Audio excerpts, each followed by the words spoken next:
Market structure.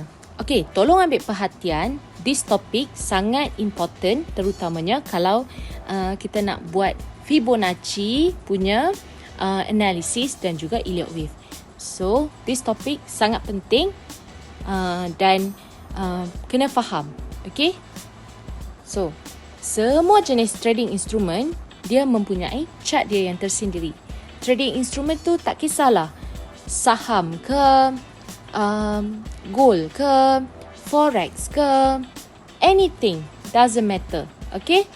Dia mempunyai chart tersendiri dan membentuk pergerakan harga. Pembentukan ini dipanggil market structure. Okay? Market structure terbahagi kepada 3, iaitu uptrend, downtrend dan juga sideways. Okay. Uptrend seperti topik trendline sebelumnya yang Kak Phoenix dah discuss. Okay, uptrend dia bermula dengan point low. Okay. Kemudian bila dia naik dia membentuk high. Okay. Kemudian bila dia buat dia retrace, dia turun, dia membentuk higher low jika dia tidak berjaya pecah kawasan low sebelumnya. Okay. Katakanlah dekat low tu kosong. Jadi dia tak dapat pecah kawasan kosong. Jadi dia hanyalah membentuk higher low. Kemudian bila dia naik, dia berjaya pecah this resistance area. Okay, dia akan mencari satu kawasan yang baru dan membentuk higher high.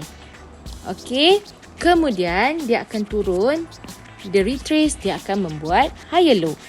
Dan kemudian dia akan naik bila dia berjaya pecahkan this resistance area.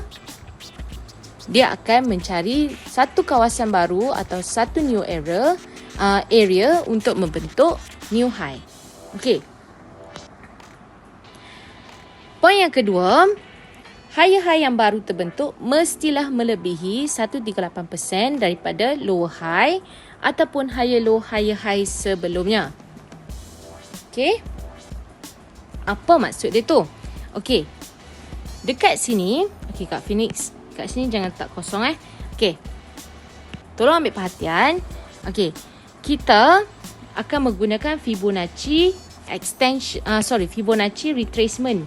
Okay, FR, Fibonacci retracement. This higher low akan menjadi the first point. High dekat atas ni akan menjadi second point. Okay. Maksud dia apa? Kita akan tarik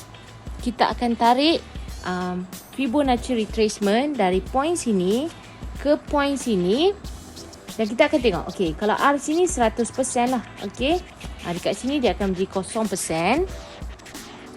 So, kalau dia tak achieve atau tak hit 138%, dia ada tendensi untuk cuba balik mencari higher low ataupun kawasan di bawah ini semula. Okay, kalau dia tak berjaya pecahkan 138% ni, tendensi dia untuk ke bawah adalah tinggi. Ke kawasan bawah ni adalah tinggi. Okay, jadi kita perlu tarik Fibonacci retracement. This is the first point, yang ni second point. So kita akan tarik, kita akan tengok pecah tak 138%. Kalau tak pecah, tendensi dia untuk cari kawasan higher low yang ni semula adalah tinggi. Okay, sebab dia premature punya, sebab dia dianggap pramatang dan boleh turun semula untuk retest higher low sebelumnya. Okay, yang ni. Dua higher low terakhir akan kita jadikan sebagai key level dan higher low terakhir sebagai stop loss dalam pembentukan uptrend. Okay, maksud dia ini kita akan jadikan sebagai key level, yang ni pun kita akan jadikan sebagai key level. Apa maksud dia? Okay, let's say kita nak buy. Okay, katakanlah harga berada di kawasan sini, di kawasan R sini, kita nak buy. Okay, jika kita buy di sini, stop loss area kita dekat area higher low di sini. Okay, dan kalau kita katakanlah kita nak buy dekat area R ni, sebab dah pecah high dekat sebelumnya ni, kat sini kan.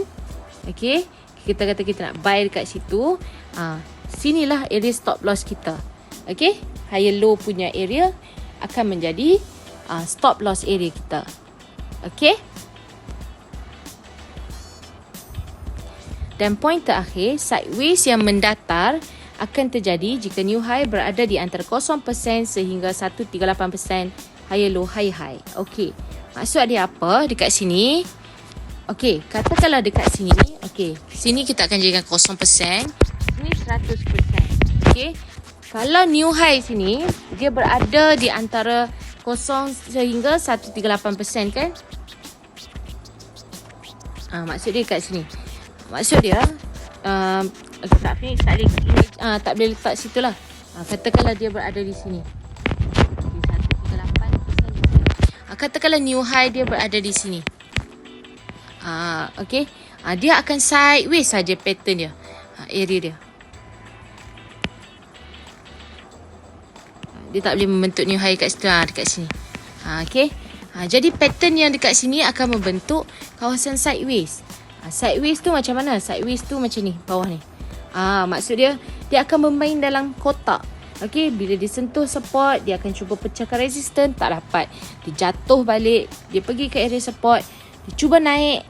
Okey, dia tak dapat pecahkan resistance, dia akan turun balik ke support. Dan bila support dia tak dapat junam, dia akan naik balik. Sampailah dia berjaya break the sideways structure. Okey? Itu adalah market uptrend. Okey? So, kalau dekat higher low ni, higher low yang sini, okey, macam tu juga, kita akan cuba check sama ada pecah tak 138% dekat sini.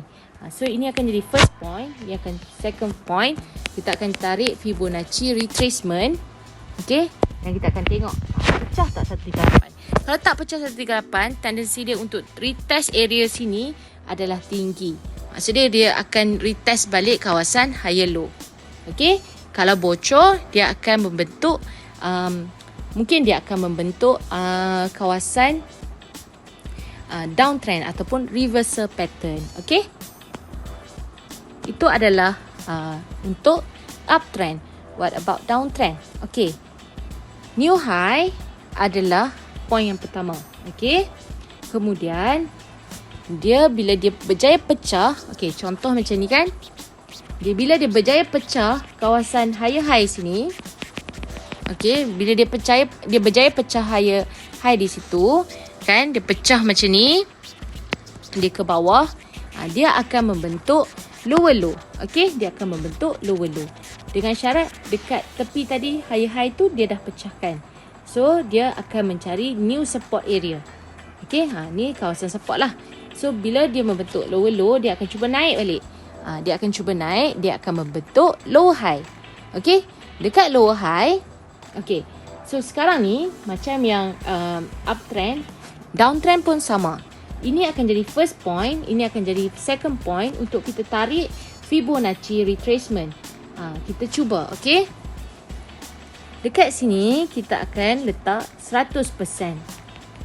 Sini 0%. Kita akan tengoklah 138%. Okey? Kalau dia tak berjaya pecahkan 138% area, tendensi dia untuk naik semula ke kawasan ni adalah tinggi. Okey?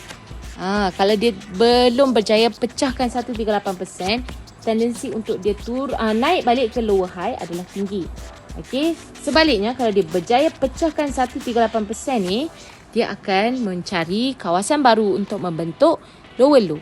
Selalunya kawasan lower low yang baru ni kita akan tarik kita akan tarik Fibonacci extension. Kita akan cari PR1, PR2, PR3 sampailah PR5 ke apa untuk mencari target point untuk lower low. Okey, kemudian dia akan naik mencari kawasan baru untuk membentuk lower high.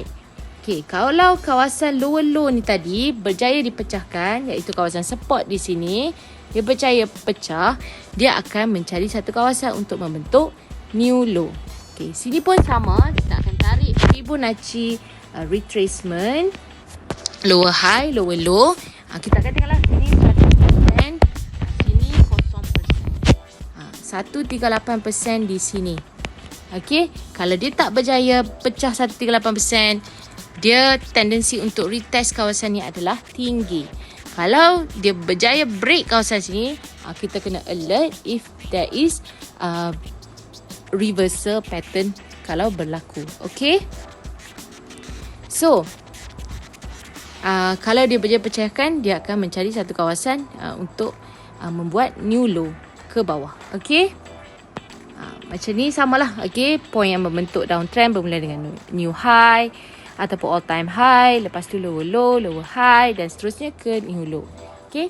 Lower high baru terbentuk mestilah melebihi 138% daripada new high ataupun lower low atau lower high lower low sebelumnya. Jika dikurang, dianggap sebagai premature dan boleh naik semula untuk retest lower high sebelumnya. Yang ni lah yang Kak Phoenix cakap tadi tu. Okay. Kalau kita tarik dari sini ke sini, sini ke sini, kita tarik Fibonacci retracement, kita tarik, kemudian tak dapat pecah 138% di sini, dia boleh naik semula. Kalau dekat sini pun, sini lower high, kita tarik dengan lower low kat sini. Kalau dia tidak dapat pecahkan 138% di sini, dia punya tendensi untuk retest kawasan lower high sebelumnya adalah tinggi. Okay. Kalau berlaku any break dekat sini macam ni, maksud dia kita kena watch out lah if any reversal pattern sudah pun berlaku. Dua lower high yang terakhir akan kita jadikan key level dan lower high terakhir sebagai stop loss dalam pembentukan downtrend. Okey, sebab downtrend kita nak mencari peluang untuk sell. Okey, so kalau kita sell di sini, kalau kita sell di sini, kita punya lower high yang sebelumnya adalah stop loss. Okey, key level kita untuk stop loss. Okey, kalau kita sell di sini, sini kan kawasan kita punya resistance lah. Okey, kalau berjaya dia pecahkan support yang sebelumnya di sini, kalau berjaya pecah, kita nak sell dan kita nak target TP di bawah ni. Samalah sini, kalau berjaya dia pecahkan support area sini, sebab dia downtrend kan, yang ni jadi support lah. Okay, so kalau kita nak sell dekat sini, SL kita di atas di sini. Okay, kita sell di sini, SL kita di sini. Okay, sideways mendata akan terjadi jika new low berada di antara paras 0 sehingga 138%. Maksud dia apa? Kalau new low kita berada di sini, di antara 0 sehingga 138% ni, okay, sinilah, okay, sideways dia akan jadi pattern macam tu, macam yang kita tengok sebelumnya lah. Dia akan ada pattern macam ni juga, resistance dengan support, dia akan bermain dalam kotak. Okay, ini adalah topik market structure. Sangat penting untuk traders faham dan dalami, sebab nanti kita akan banyak menggunakan market structure untuk kita identify trend, untuk kita tarik Fibonacci, untuk kita label Elliott wave, kan? Jadi this topic sangat penting. Kita kena faham dan juga kita kena ulang banyak-banyak kali supaya kita recognize market structure. Okay?